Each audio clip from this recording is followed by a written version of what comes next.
For example अगर हम cycle है तो साइकिल में पैडल मारते हैं तभी साइकिल मूव करती है, मैकेनिकल प्रोसेस है ना, जिसमें ह्यूमन एफर्ट्स इन्वॉल्व होते हैं, उसे हम कहते हैं। तो यहाँ हम असेंबली लेंगे और क्योंकि हम बॉटम अप असेंबली कर रहे हैं तो सभी पार्ट्स को हम पहले से तैयार करके रखेंगे। तो हमने यहाँ से जाके सबसे पहले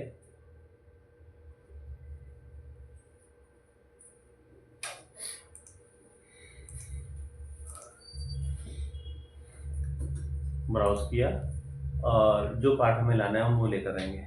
ठीक है, तो ये जाहिर सी बात है कि पार्ट आपको पहले से बना के रखने पड़ेंगे। अब जो अगला मेट करने जा रहे हैं इसका नाम है गियर। गियर आपने देखा ना, जो गियर होता है तो गोल होता है, उसमें दांत होते हैं, उसके टीथ होते हैं और वो घूमता है। आपको मैं देसी भाषा में समझाऊं तो गन्ने की मशीन देखी होगी आपने, जिसमें गन्ने का जूस निकाला जाता है, उसके अंदर में गियर ही होते हैं ना, जो आपस में ग्रिप करते हैं और मोटर उसको घुमाती है और वो उसके थ्रू चलता है। हम सबसे पहले इसमें गियर करेंगे। ये देखिए, मैं सबसे पहले इसमें शाफ्ट लेकर आया। शाफ्ट में सबसे पहले गियर नहीं लेकर आया क्योंकि गियर ने तो घूमना है ना, तो वो पहला फीचर नहीं हो सकता। शाफ्ट हमारा पहला फीचर होगा जो फिक्स रहेगा। उसके बाद दोबारा हमने इंसर्ट करा और मैंने यहाँ से इसको इंसर्ट कर दिया। ये देखिए आ गया। ओके, अब हमने क्या किया कि मेट लिया और ऑटोमेटिक मेट यूज कर रहा हूँ मैं। ये देखो, मैंने अपने आप लिया तो एक इसके साथ में कंसेंट्रिक हो गया, मैंने यहाँ से लिया, इसके साथ में ये कोइंसिडेंट हो गया। अब ये इस कंडीशन में है कि आप इसको घुमा सकते हो। ये देखो आप, ये घूम पा रहा है इसमें। ठीक है, गियर के लिए कंडीशन ये है कि हमारे पास एटलीस्ट 2 तो होने चाहिए। तो मैंने इसकी एक और कॉपी बना ली, इसकी मैंने एक और कॉपी निकाल ली। ठीक है, फिर जो कॉपी बनाई उसके ऊपर भी हमने मेट लगा दिए सेम टू सेम ऐसे ही। ये लगाया कंसेंट्रिक का और फिर लगाया कोइंसिडेंट का। फिर हमने इसमें एक और लगाया, इसका और इसका दोनों को सेम लेवल करने के लिए मैंने ये लिया। तो अभी दोनों सेम लेवल पे आ गए। ठीक है, अगर हम इसको सामने से देखें तो हमें ऐसे नज़र आ रहा है। मैंने देखे इसको ऐसे लगा दिए यहाँ बीच में। ये देखिए, दरअसल गियर जो होता है वो ग्रिप करता है ना उसको, इसलिए मैंने ये लगा दिया। वैसे मैंने तो ऐसे उठा के रख दिया अंदाजे से, मगर ये प्रॉपर कैलकुलेशन के थ्रू होता है सारा का काम। ऐसा नहीं होता कि हम ऐसे उठा के रख देते हैं। मैंने ये रख दिया आपको समझाने के लिए। दोनों के टीथ गियर हो गए आपस में। अगर मैं इसको घुमा रहा हूँ तो आप देखो, इसके घूमने से उस पर कोई फर्क नहीं पड़ रहा, उसमें से निकलता जा रहा है इसको। ठीक, तो हमने क्या किया, यहाँ से हम मेट में गए और हमने यहाँ से मेट ले लिया गियर का। जब आप गियर मेट देंगे तो ये आपसे कहेगा सिलेक्ट करो। आपने क्या इस बात का ध्यान रखना है कि आपने जो सिलेक्शन करना है वो गियर पे करना है, ना कि शाफ्ट पे। मैंने इसको सिलेक्ट करा, इसने इसका टी डायमीटर ले लिया। आपने इसको सिलेक्ट करा, इसने इसका टी डायमीटर ले लिया। और देखो दोनों में सेम टू सेम डायमीटर आ रहा है क्योंकि सेम सिलेक्ट करे मैंने। वैसे कोई ज़रूरी नहीं है, बड़ा छोटा भी सिलेक्ट कर सकते थे, मगर ऐसा करने से क्या रेशो 1:1 की हो गई। इसका मतलब ये होगा कि जब मैं इसको घुमाऊंगा तो ये एक जैसे ये घूमेगा वैसे वो घूमेगा, सेम टू सेम स्पीड में, है ना। तो रेशियो अगर 1:1 की है तो सेम स्पीड में घूमेगा। अगर मैं इसे एंटी क्लॉकवाइज घुमा रहा हूँ तो ये क्लॉकवाइज घूम रहा है, और इसमें अगर क्लॉकवाइज घुमा रहा हूँ तो एंटी क्लॉकवाइज घूम रहा है। ऐसे तो होगा ही, है ना। तो आप देख सकते हो ये इसलिए हुआ क्योंकि हमने गियर लगाया था इसमें। यहाँ पे आप 2 के बीच में लगा सकते हो। अगर मुझे तीसरा और लगाना है तो मुझे फिर से उसको लेना पड़ेगा और उसको या तो ए के रिस्पेक्ट में या बी के रिस्पेक्ट में उसके साथ मुझे करना पड़ेगा। ऐसा नहीं हो सकता कि आप एक ही बारी में 10 के ऊपर में अप्लाई कर दो, एक बारी में एक के ऊपर ही होगा। ठीक है, ओके, ये था गियर मेट। अगर हमारे पास एक बड़ा गियर और एक छोटा गियर हो, ऐसा भी तो पॉसिबल है ना, तो उस केस में क्या होगा, वो अपने आप उसमें रेशो को आइडेंटिफाई करते हैं। जब आपने सेलेक्ट किया तो डायमीटर उसने अपने आप आइडेंटिफाई कर लिया। अब बड़े वाले का डायमीटर 20 का और छोटे वाले का 5 का है, तो इसका मतलब जो जितनी देर में बड़ा वाला 1 राउंड लगाएगा उतनी देर में छोटा वाला 4 लगा लेगा। ये चीज़ होती है। ठीक, इसे नेक्स्ट हम जो मेट इसमें करेंगे वो है स्क्रू का। तो मैंने यहाँ से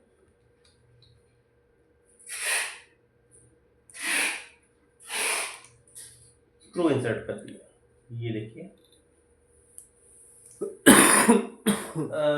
हमने मेट लिया, मैंने इसको राउंड सिलेक्ट करा और इसका राउंड सिलेक्ट करा। ये मैच कर गया, मगर ये तो उल्टा जा रहा है, मुझे तो ऐसे लगाना था। इसको क्लिक कर दो, ठीक है। ऐसे करने पे आप देखो कि इसके दोनों के आपस में सेंटर एक्सिस तो मैच हो गए। अब ये देखो, अब आगे पीछे तो हो रहा है, लेकिन बात ये है कि ये तो पूरा इसमें से मतलब सीधे जा रहा है। ये स्क्रू है तो इसका इसमें घूमने का कोई मतलब है नहीं। ये भी फिलहाल ये तो स्क्रू तो होता है कि हम जितना उसको घुमाते हैं उतना वो कसता है। फिलहाल तो ये फ्री है, बिल्कुल सीधा जा रहा है और सीधा ही आ रहा है ना। तो ऐसे में हमें इसके ऊपर अभी स्क्रू मेट लगाना होगा। हम यहाँ से जाते हैं मैकेनिकल मेट में, और मैकेनिकल मेट में जाकर हम यहाँ से ऑप्शन ले लेते हैं स्क्रू का। जब आप स्क्रू लेते हो तो यहाँ से कहते हैं सिलेक्ट करो। मैंने जाके एक तो इसका राउंड सरफेस सिलेक्ट करा और एक इसका राउंड सरफेस सिलेक्ट करा। इसके साथ एक एरो नज़र आ रहा है आपको। एरो ये दिखा रहा है कि आप फिलहाल ये जो है क्लॉकवाइज डायरेक्शन में जा रहा है। अगर आप इसकी डायरेक्शन को बदलना चाहते हो तो डायरेक्शन को बदला भी जा सकता है। ये बता रहा है कि फिलहाल आपकी जो है ये क्लॉकवाइज, ये एंटी क्लॉकवाइज और ये क्लॉकवाइज। इस एरो पे क्लिक करके भी हम इसको इधर उधर कर सकते हैं, ठीक है। तो ये देखिए मैंने इसको करा और मैंने इसको लेके ओके कर दिया। आपने यहाँ पर देखो क्या यहाँ पे लिखा हुआ है, डिस्टेंस पर रेवोल्यूशन। इसका मतलब ये हुआ कि आप ये कह रहे हो कि एक बार घुमाने पे 1 mm बढ़े, है ना। मैंने इसको चेंज करके कर दिया 5। तो मैंने मतलब ये है कि एक बार घुमाने पे 5 mm बढ़े। अब जब मैंने इसको लेके ओके कर दिया तो आप देखो अब इसको घुमाने पे आके खिसक रहा है। अब ये सीधा मैं ऐसे ऐसे कर रहा हूँ तो नहीं बढ़ रहा, जब ये घुमाएंगे हम तभी ये बढ़ेगा। ये देखो, और एक राउंड में 5 mm बढ़ रहा है। अगर आपको लगता है कि मेरे को ये तो और ज़्यादा करना था तो आप यहाँ से इसको चेंज करके 10 कर दो। 10 करने पर ये इसको अप्लाई करने पर ये इसको देखो 10 mm ही आगे बढ़ाएगा। अब ये तो इसके अंदर भी जा रहा है। अगर आपको ये लगता है कि मेरे को तो यहीं तक पे आके रोकना था इसको, तो आपको मैंने लिमिट डिस्टेंस और लिमिट एंगल दोनों ऑप्शन समझाएंगे, है ना। हम लिमिट डिस्टेंस और लिमिट एंगल का ऑप्शन यूज़ करेंगे और इसको लिमिट कर देंगे कि वो मैक्सिमम इतना और मिनिमम इतना अंदर या बाहर हो सकता है। ये मैंने आपको पिछली बारी एडवांस कमांड में एडवांस मेट में बताया था, है ना।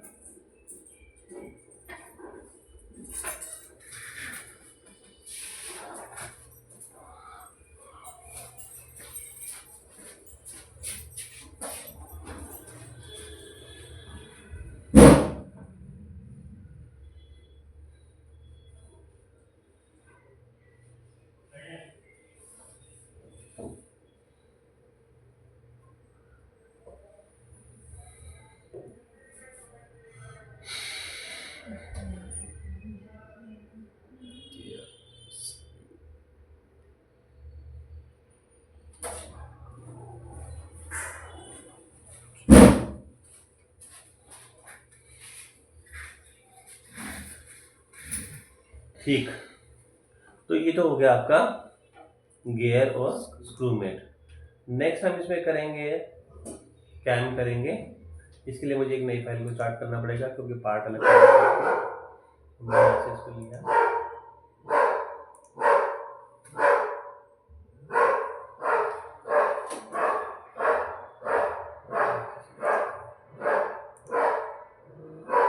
ये पहला पार्ट लेकर आए हम।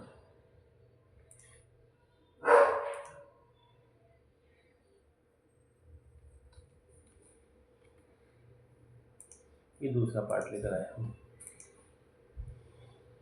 और फिर से हमने तीसरे पार्ट को भी रख लिया।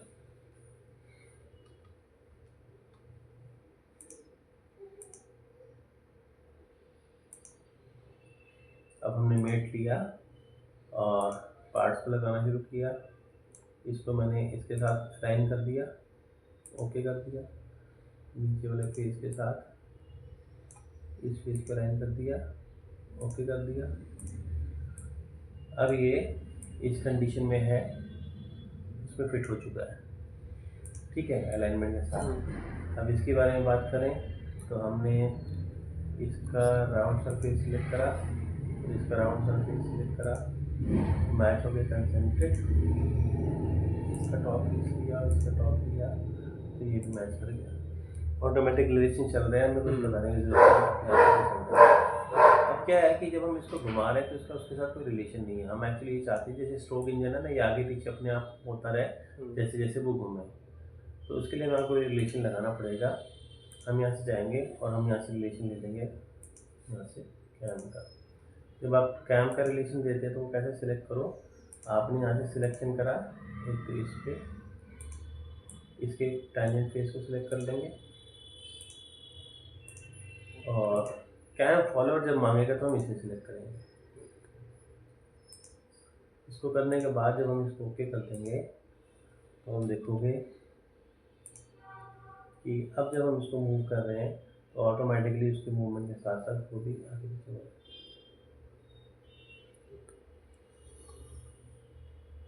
ठीक है, इसी तरह से स्ट्रोक इंजन जो होता है वो इसी तरह से चलता है। ठीक है,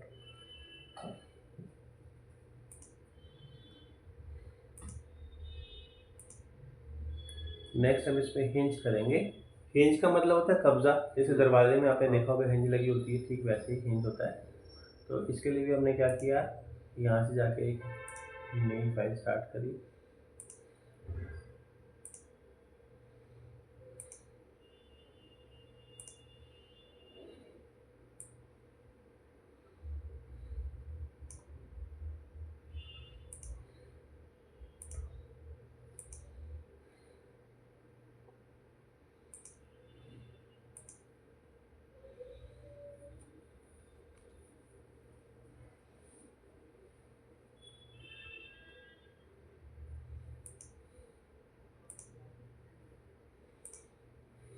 ये हिंज, ये जो हिंज वाला मेट है ना, ये 2 in 1 है। 2 in 1 क्या, 3 in 1 है। अब देखो मैंने क्या किया, ये मेट लिया हिंज का, यहाँ से हमने हिंज लिया और इसने आपसे पहले पूछा कंसेंट्रिक सिलेक्शन बताओ। मैंने इसका राउंड फेस सिलेक्ट करा और इसका राउंड फेस सिलेक्ट करा, कंसेंट्रिक हो गया सिलेक्शन। फिर इसने पूछा कोइंसिडेंट बताओ, तो कोइंसिडेंट में मैंने इसका टॉप लिया और कलर के साथ पता चल रहा था कि हम किसके बारे में किसको सिलेक्ट कर रहे हैं। इसका लिया, आपने देखा कि अपने आप वहाँ फिट हो गया जाके। ये दो तो है कंपल्सरी जो आपको देनी जरूरी है। मैंने इसको लेके ओके कर दिया, तो अब आप देखो कि इस पे लग तो गया और ये लगने के बाद इस पे पूरा घूमता हुआ भी दिखाई दे रहा है। जैसे कि ये देखो पूरा घूम रहा है 360 डिग्री पे। लेकिन जो दरवाज़ा होता है पूरा 360 पे तो घूमता नहीं है, वो तो एक एंगल पे 90 डिग्री तक जाता है। ऐसे में हम इसको लिमिट एंगल भी कर सकते थे। हमारे पास ऑप्शन इसी के अंदर में लिमिट एंगल का भी है, पर वो हमारी मर्जी है, हम उसको मतलब कि करना चाहें तो कर सकते हैं।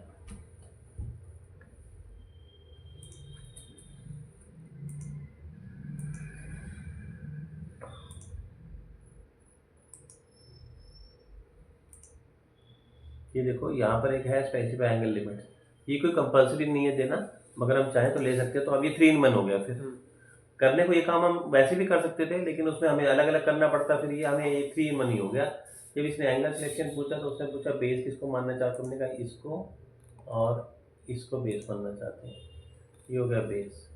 इसके बाद में इसका मिनिमम और मैक्सिमम एंगल उसने पूछा, आपने मिनिमम 0 डिग्री रख दिया, मैक्सिमम मान लो आपने 90 डिग्री दे दिया और आपने ओके कर दिया। ऐसा करने के बाद क्या होगा कि अब आप देखोगे तो इसको घुमाने पे 90 डिग्री के बाद आगे घूम ही नहीं रहा, क्योंकि इसको हमने लिमिट एंगल कर दिया। तो ये ऑप्शन हिंज का होता है। ठीक,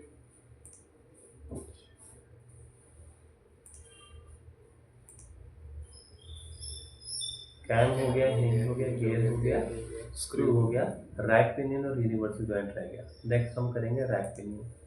जैसे हमने गियर देखा राउंड में होता है, रैक पिनियन के अंदर में क्या होता है, राउंड नहीं होता, लीनियर होता है। इसके लिए मुझे फिर से एक नई फाइल स्टार्ट करनी पड़ेगी, क्योंकि इसके पार्ट ही अलग है। यहाँ पे हम गए और हमने फिर यहाँ से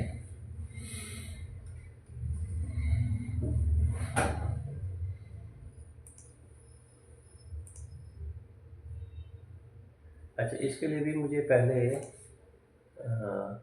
गियर तो लगाना पड़ेगा। हमने इंसर्ट कंपोनेंट करा और यहाँ से जाके हमने पहले शाफ्ट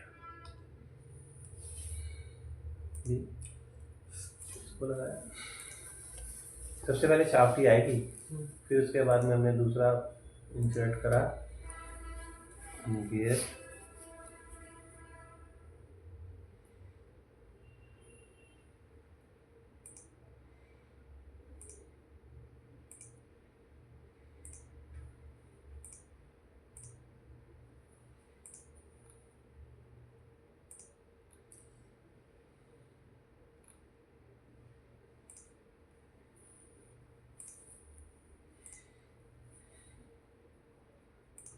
फिर हम यहाँ पे तीसरा पार्ट लेकर आ गए, rack.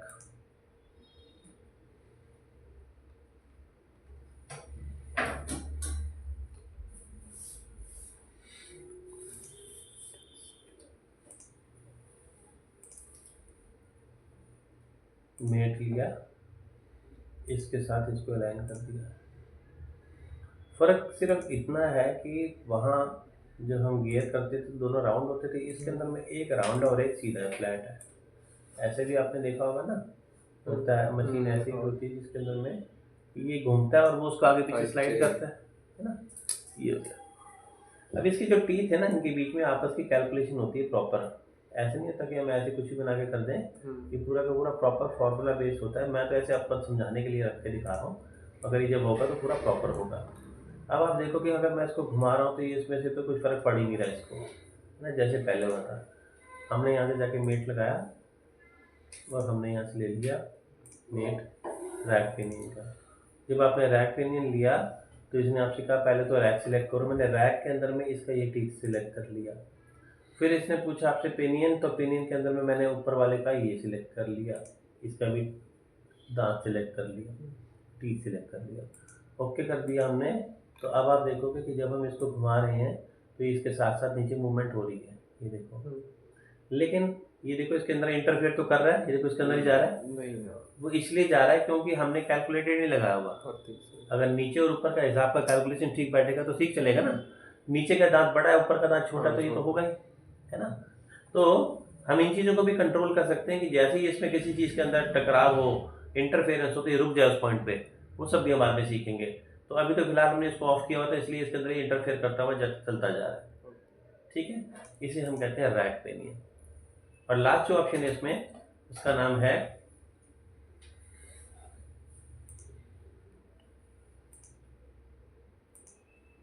Universal joint. Universal joint में क्या होता है, जैसे स्टीयरिंग की असेंबली होती है ना कार की, कार में स्टीयरिंग अगर आप देखो तो जो पहिए होते हैं वो तो ऐसे होते हैं और स्टीयरिंग ऐसे होता है। फिर भी जब वो स्टीयरिंग को घुमाते हैं तो पहिए घूमते हैं साथ में। उसमें क्या होता है कि वो आगे से अटैच करके उसको इसी हिसाब से बनाया गया है डिज़ाइन कि जो आप उस पर फोर्स अप्लाई करते हो वो उसको आगे जाके एक अलग डायरेक्शन दे देता है। डायरेक्शन देता है तभी तो वो तो 90 डिग्री पे है ना। तो हम उसको डायरेक्शन दे के उसको कंट्रोल कर सकते हैं, वहाँ पे यूनिवर्सल जॉइंट लगता है। यूनिवर्सल जॉइंट के लिए फिर से मैंने यहाँ से एक नई फाइल स्टार्ट करी।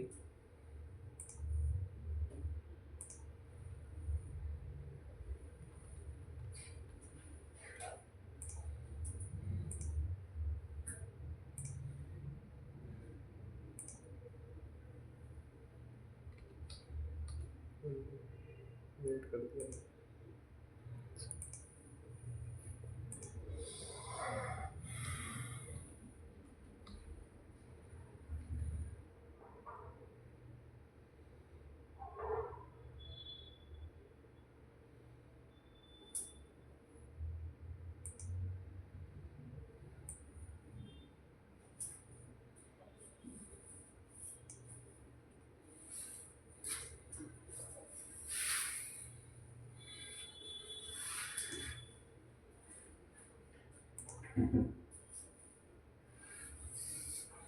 नहीं, इसमें अभी उसका पार्ट तैयार नहीं है, इसमें अभी हम यूनिवर्सल जॉइंट नहीं कर पाएंगे।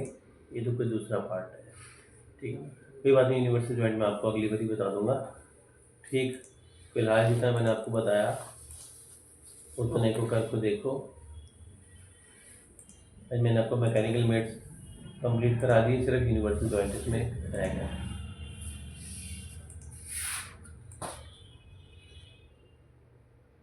ठीक है, देखो प्रैक्टिस करके, बाकी कल करेंगे नेक्स्ट।